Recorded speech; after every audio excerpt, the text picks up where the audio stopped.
आदरणीय केंद्रीय जल शक्ति मंत्री, आदरणीय मुख्यमंत्री महाराष्ट्र, आदरणीय co-chair, excellencies on the dais, it is indeed a privilege for me to be able to present in this August gathering. Sir, the Panchayat is unique not only because it is closest to the ground. Yesterday there was talk for a need for a bottoms-up approach. It is also the unit of governance where the principle of accountability is maximum. It is very real for those who are governing in the Panchayat. So I think the potential of the Panchayat stems from there. Next slide, please. So this slide shows the vision of the Ministry of Panchayati Raj for 2047. We are looking at saturating sustainable development goals and moving to a whole of society approach by 2047, where at the same time Panchayats will truly become units of local self-government. So before that, by 2030, we are looking at devolving key functions, including that of water and of sanitation. Next slide, please. How do we ensure that Panchayats reach their potential? In the rest of the presentation, I will be speaking on these 4 areas. The first, of course, is planning. Second is devolution of funds, functions and functionaries. The third is training and capacity building. And the fourth is accountability. Next, please. So in the Panchayati Raj Ministry, through an extensive, I think, deliberations and extensive effort, the 17 Sustainable Development Goals have been subsumed into 9 localized themes, from which the planning is the Panchayat, all Panchayat, the rural local bodies, is to be undertaken. I will just list out these themes. These are child-friendly village, engendering development in villages, good governance, healthy village, poverty-free and enhanced livelihood village, self-sufficient infrastructure, socially secured Gram Panchayat, clean and green village, water-sufficient village. These are the 9 themes, sir. So, every year from 2nd October, there is a People's Plan campaign where a special Gram Sabha is held and the plan of the village is formed. From this year, sir, the planning is being done around these 9 themes.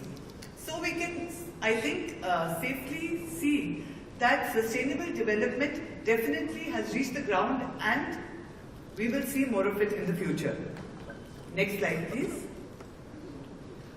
I would like to say here that these themes have been arrived at with intense deliberation and cross-mapping of the various SDGs. As you will see, the 2 themes that are relevant here, Theme 4, which is Water Sufficient Village, has been mapped from SDG 6, which is Clean Water and Sanitation, and SDG 15. Theme 5, which is Clean and Green Village, comes from Clean Water and Sanitation, then SDG 7, 12, 13, 14, and another one. So these localized themes, no, the previous slide only, please. These localized themes, the 7 localized SDGs, were launched by the Honorable Prime Minister in April 2022, earlier this year. These, in fact, our paradigm of planning is going to change because these themes are now our filter to plan, to bridge gaps, to monitor, and to develop the Panchayat. Next, please. So here I will talk about the e-Gram Swaraj portal. The e-Gram Swaraj portal is where the planning happens.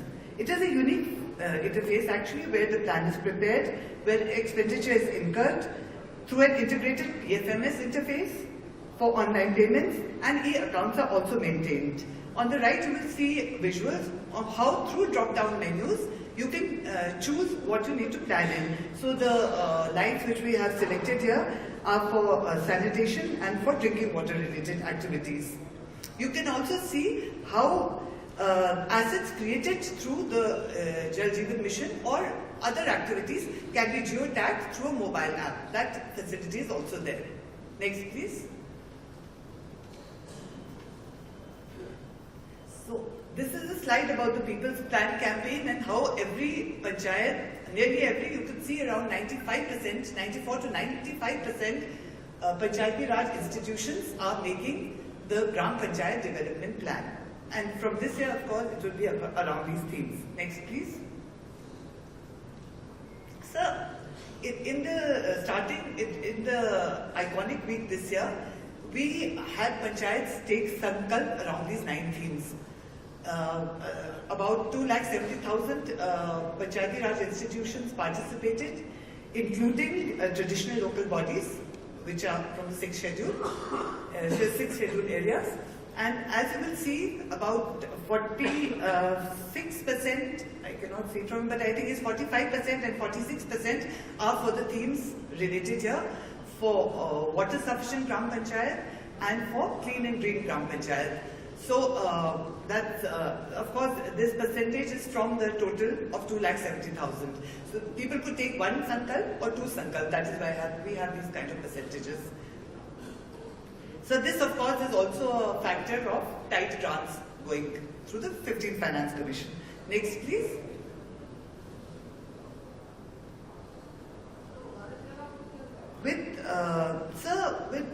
As this, you will see that Panchayats are quite aware of their priority areas, including for drinking water and for sanitation, which is, as you will see, 20% and 27%.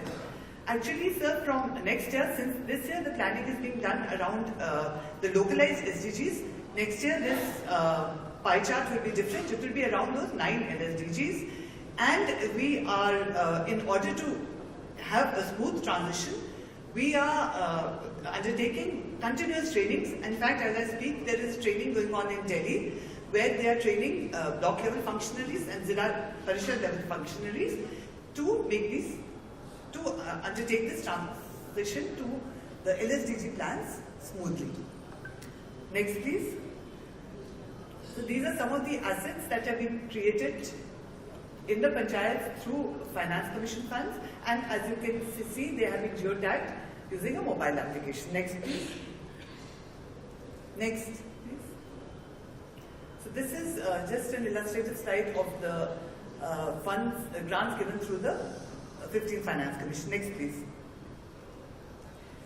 So, in order to build assets and in order to maintain them, it is a must that everywhere there are service level benchmarks. On the left are the areas for which we should have the benchmarks, and on the right we have the parameters around which we require these benchmarks. Next, please.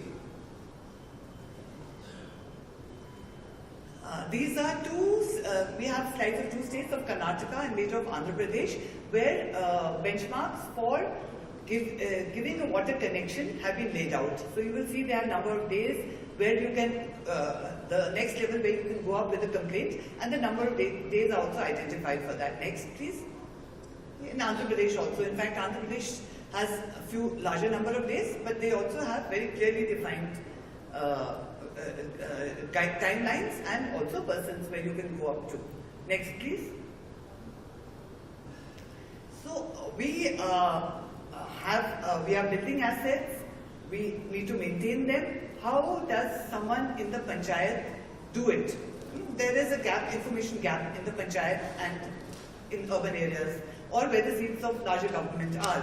For that, model contracts have been prepared. They have been prepared in these areas. You will see that model contracts for O&M and for skilled and unskilled workers are across these 6 themes.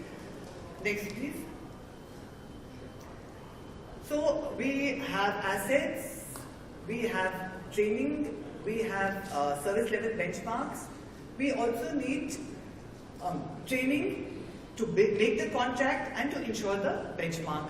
So for that, we have prepared training modules for the contracts, which the National Institute of Rural Development and Panchayati Raj is giving trainings in a cascade form to Panchayat, and later on our training, in fact the entire training is being recast around these 9 LSDGs, which includes for water and for sanitation.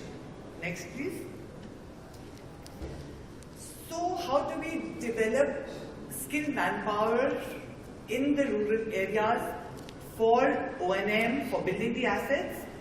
And SHG is an excellent pool.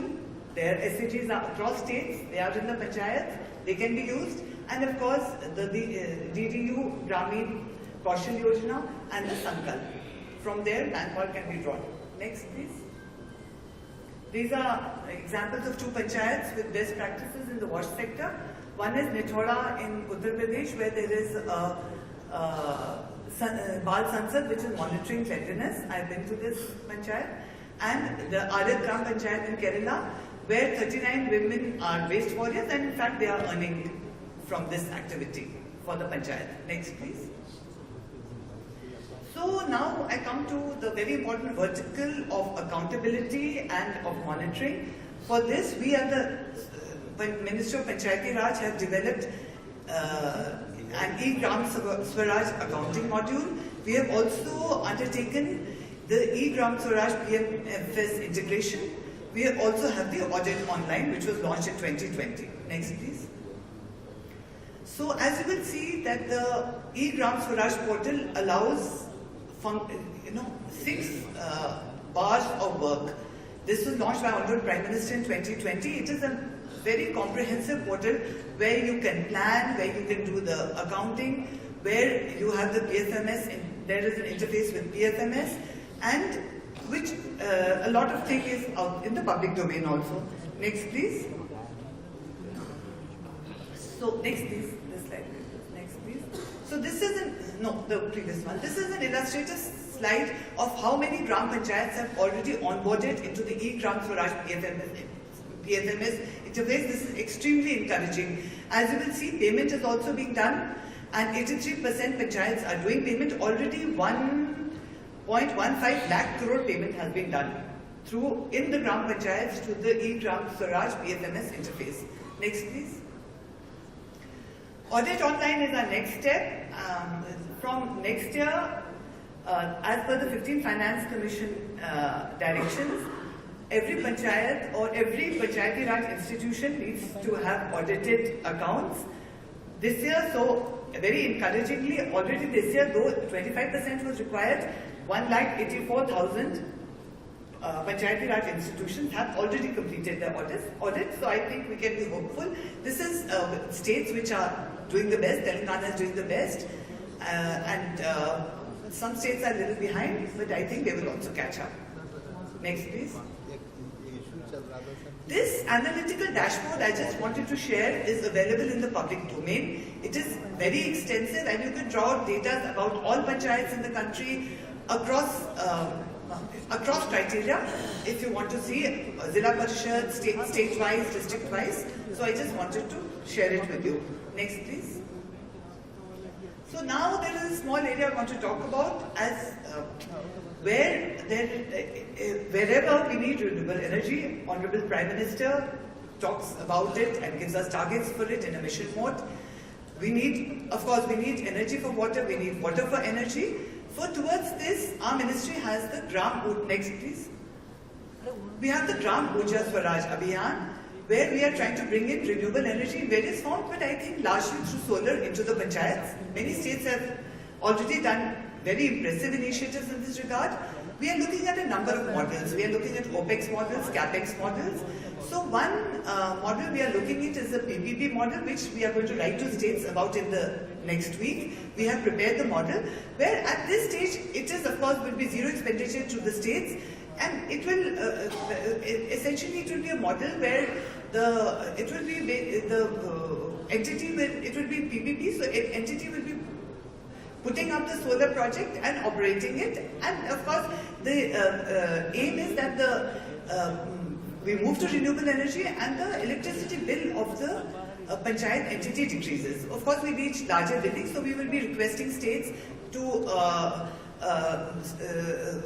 identify such larger buildings and some other things. Next slide, please. They will of course need to identify nodal officers, etc. We will be writing to states about it. Next slide. This some other conditions which we will have, which we will be requesting states through letters. Next, please. So this is what we will be doing in the Ministry of Panchayati Raj. Thank you.